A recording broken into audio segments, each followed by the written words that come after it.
question paper generation, you will be going to Questions tab. In that, you will be having two options. One is coding questions, second one is MCQ questions.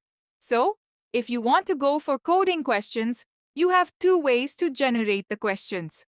One is via generating using our AI, and the second one is using uploading the questions. If you had any, you can directly upload the questions. So, here I will be going with the generating questions. Once you hit the generating questions, so you will be specifying number of questions you need. Here I will be specifying each of the easy, medium and hard questions accordingly. So, once you hit the generate, it will hit our backend, which has 20,000 interview experiences fed to our LLM. And at the same time, it will be checking for a global search. So, if there is any new trends was added, accordingly, the questions are generated. Here, two ways you can do it. Either you can regenerate the questions or you can save the questions. So here I will be doing save the questions. Once the questions are saved, it will be saved in your dashboard. And in the same way, you can click on it.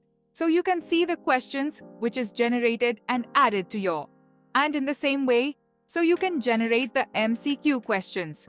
Here you can generate or same way you can upload. So here I will be generating. You will be mentioning the topic. Either you can have the Python or MBA. Whatever the topics you can mention the topic, or as a description you can mention. And you can have the number of questions you need. And you will be hitting the generate. So it will hitting our backend, which has this 20,000 interview experiences. And as well, it had some sort of LLM. Yeah, once the questions are generated, you can regenerate or you can save the questions. I will be saving the questions. So, this way, the questions are generated. That questions you can use when you are conducting the exam, which we can see in the next demo video.